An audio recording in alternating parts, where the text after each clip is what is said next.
akan membahas tentang perbedaan antara ilmu leluhur dan energi khodam ketika berinteraksi.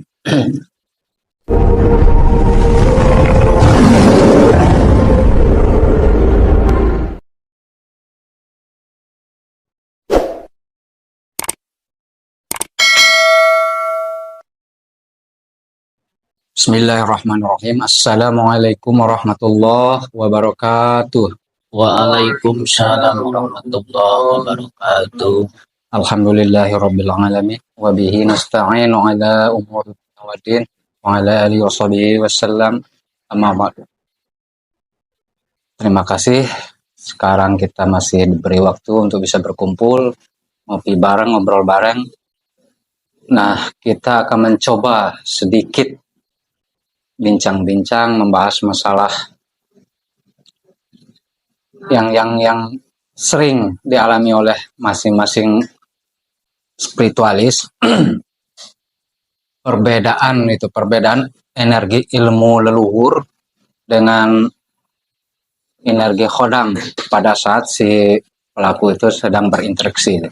Perbedaan-perbedaan tersebut mungkin ada yang secara langsung, ada yang secara rasa, mungkin juga ada yang terjadi secara spontan gitu kan. Apakah pada saat dia diam atau pada saat dia sedang berzikir atau sedang melakukan wiridan tersebut. Nah, untuk bisa pemahaman itu nyampai kepada kita, kepada masyarakat, saya ingin menanyakan kepada Kakang Nurdin, itu bagaimana perbedaan yang secara mendasar perbedaannya itu? Apakah ada energi tersebut ada di dalam rasa atau di dalam interaksinya itu terjadi karena ada benturan dengan jasad si pelaku tersebut? Demikian, silakan. Bismillahirrahmanirrahim. Ya, terima kasih untuk Rijal. Alhamdulillah kita bisa bertemu kembali, itu berbincang-bincang, itu mengobrolkan atau akan membahas tentang perbedaan antara ilmu leluhur dan energi khodam ketika berinteraksi. Jadi dari dua hal antara khodam dan ilmu leluhur kita harus paham. Karena beda antara khodam dengan ilmu leluhur. Jadi jangan salah mengartikan. Jadi ilmu leluhur itu ya berupa sosok yang masuk kepada dalam diri kita. Ini sifatnya sifat ilmu. Tetapi untuk khodam, emang untuk khodam ada sosoknya, ada bentuknya dan ada rupanya. Wujud begitu. Berwujud. Nah, kita bahas satu persatu. Jadi untuk membahas energi khodam, ketika kita berinteraksi, jadi berinteraksi dengan khodam, jadi khodam tersebut ya bisa dari khodam wiridan kita, bisa dari khodam leluhur-leluhur kita, itu ada tata cara untuk berinteraksinya. Jadi ada seketika orang tersebut yang ingin berinteraksi, dia bisa memanggil, itu satu. Ada yang secara spontan. Biasanya kalau secara spontan, untuk orang yang memiliki khodam, itu biasa terjadi ketika hal-hal yang akan bisa membuat dia itu bahaya. Itu biasanya spontan. Spontan itu ya? Spontan. Contoh seperti ada kiriman sihir dari seseorang, itu spontan akan menjaganya. Tapi kalau tidak spontan, seperti contoh ketika dia ingin berperang. Misal seorang yang punya khodam, dia ingin mengobati seseorang yang kena sakit, gangguan dari jin atau gangguan daripada sihir.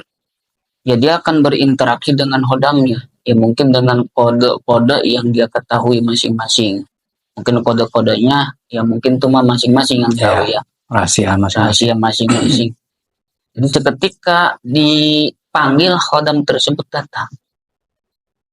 Jadi datangnya apabila dia langsung menyatu dalam tubuhnya, biasanya ada perbedaan dengan ilmu leluhur. Kalau khodam biasanya, jadi interaksi kepada jasad orang yang memiliki khodam tersebut akan mempunyai suatu kekuatan. Jadi terasa langsung. Jadi terasa ada suatu kekuatan, ada energi yang meliput dirinya. Tetapi energi itu yang sudah kita bicarakan, ya, energi tersebut kasar, jadi terasa. Jadi misal kalau khodamnya mau, pasti dia akan menggerung. Sesuai dengan karakter khodam tersebut. Sesuai dengan karakter khodam tersebut. Gitu. Pokoknya ada suatu kekuatan sehingga kekuatan tersebut menyatu dengan ilmu tenaga dalamnya dan disalurkan melalui fisiknya. Jadi bagaimana sih orang yang mau berantem gitu? Ini khodamnya seperti itu.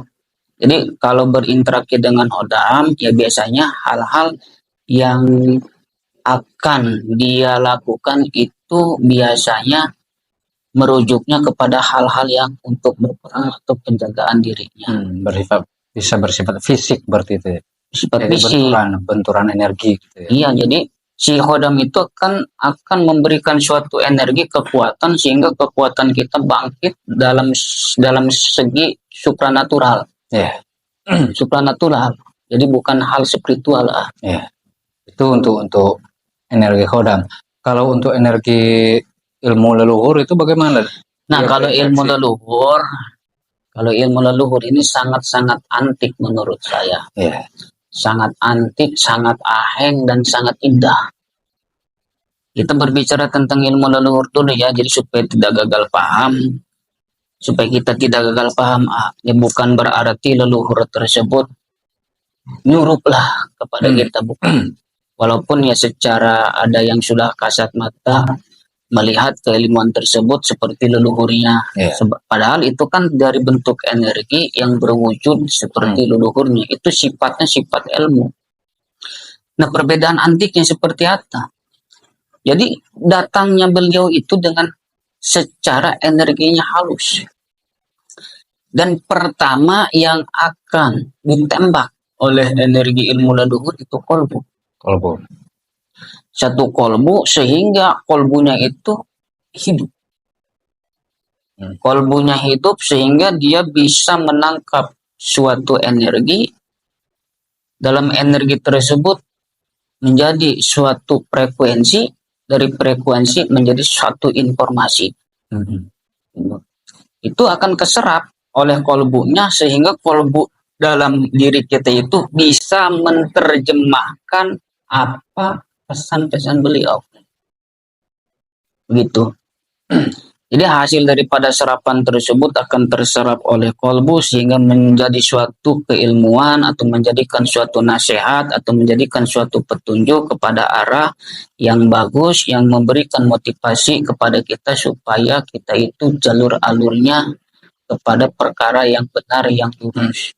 Dan perbedaan yang lainnya banyak, Kak. Jadi kalau ilmu leluhur itu seketika dia datang dalam segi fisik ya. Kalau tadi kan beda ya. Kalau yang khodam itu kan menimbulkan suatu kekuatan. Tetapi kalau dalam ilmu leluhur, jadi jasad kita itu terasa ringan. Anehnya. Anehnya gini contohlah. Misalkan seseorang tersebut tadinya lelah, tadinya lesu, kurang stamina, tetapi seketika tertembak oleh ilmu leluhur, dia itu akan merasa ringan. Jadi fisiknya itu seperti sehat. Setelah kalau HP seolah baru lagi setelah dicas. Iya, jadi seperti ngecas. Seperti ngecas dan kepekaan, yang anehnya kepekaan itu akan meluas. Misalkan tertembak oleh keilmuan leluhur, jadi kepekaan. Jadi ada misal di sekitar kita 1 orang, 2 orang, 3 orang. Jadi dengan keilmuan leluhur tersebut bisa tembus, bahkan bisa mengetahui karakter satu persatu orang-orang tersebut, ya walaupun tidak 100%. Dan yang selanjutnya, kalau ilmu leluhur, seketika kita berkoneksi, itu akan menyambung dengan alam. Akan menyambung dengan alam, Jadi menyambung dengan alam seperti apa contohnya ya. Jadi seolah-olah ya, bukan sebenarnya, tapi seolah-olah kita ini menyatu dengan alam seperti menyatu dengan pepohonan. Mungkin ada sambungan daripada ruh dengan ruh, menyatu dengan air, menyatu dengan angin. Jadi akan terasa alam itu oleh dia. Ya, gini juga ada kadang gitu. Ada yang kedatangan itu kan dengan aroma gitu kan, wewangian atau segala macam, itu bisa dibedakan nggak? Umpamakan apakah aroma itu sifat dari kedatangannya atau hanya selintasan atau hanya ala kadar? Apakah beda aroma khodam dengan aroma ilmu leluhur tersebut? Jadi kalau untuk ilmu leluhur, tapi tidak untuk semuanya mempunyai ciri yang khas ya. Tetapi emang ada wangi itu. Jadi wangi itu ada. Jadi inilah, ini untuk pengalaman saya sendiri ya. Ini pernah. Jadi seketika saya pernah waktu dulu itu suruh berkunjung berziarah ke suatu tempat, sedangkan saya tidak tahu tempat tersebut. Tetapi dengan tekad saya berangkat dengan tidak tahu jalan. Itu ada persimpangan. Apakah saya jalan lurus, apakah saya belok? Itu ada wewangian yang seolah-olah memberikan petunjuk. Saya ikuti. Jadi mengikuti wangi. Mengikuti wewangian tersebut. Itu anehnya pas kepada posisi yang saya ingin datangi. Aneh itu. Pasti. Jadi istilahnya wewangian berasal dari makam beliau itu. Iya, dari makam beliau, maksudnya dia itu yang memberikan arah. Mungkin Allah alam ya, kita kan tidak bisa melihat, tapi saya mencium aroma wangi tersebut mengarah ke situ dan saya ikuti, ternyata pas posisinya di situ. Jadi banyak yang memberikan ciri, karena ya wewangiannya kan tidak selalu sama. Tergantung dari karakter dulunya kali ya. Iya. Kalau untuk ciri wewangian bangsa Khodam emang ada, tetapi beda dengan ciri wewangian ilmu-ilmu dari keruhun. Kalau untuk bangsa Khodam, kalau yang mempunyai ciri wangi ya itu biasanya wanginya mungkin satu ada yang dari kemenyan, bau kemenyan, dan ada yang bau dupa atau buhur. Iya. Wewangiannya identiknya ke situ. Lebih jelas. Lebih jelas. Tapi untuk karun itu wewangiannya seperti wewangian bunga khusus. Seperti itu. Ya pokoknya kalau kita mengarah lebih enaknya ya, menurut saya pribadi sebenarnya kita ini lebih enak berinteraksi dengan ilmu leluhur. Iya. Karena lebih murni gitu ya. Murni. Jadi murninya atau enaknya kita mendapat satu pemahaman, kita mendapat satu petunjuk, kita mendapat satu keilmuan dan kepekaan kita akan tambah meluas. Dan disitulah. Jadi keilmuan leluhur tersebut ya walaupun tidak selalu berinteraksi dengan kita, tetapi seketika keilmuan leluhur tersebut pergi itu meninggalkan jejak. Iya. Meninggalkan jejak kepada hati kita, meninggalkan jejak. Ya mungkin cukup. Demikian bincang-bincang sejenak kita. Kami berharap ini bermanfaat bagi diri kami sendiri dan rekan-rekan, juga bermanfaat bagi orang banyak. Dan adapun kita ambil sebuah makna dari perbincangan kita bahwa perbedaan energi tersebut sangat nyata. Bahwa energi Khodam itu selalu terjadi benturan dengan fisik, sedangkan energi ilmu leluhur itu berbenturan dengan kolbu. Jadi ada perbedaan dalam bentuk kedatangannya lewat aroma, mungkin wangi-wangian yang khas, mungkin itulah untuk membedakan sedikit perbedaan.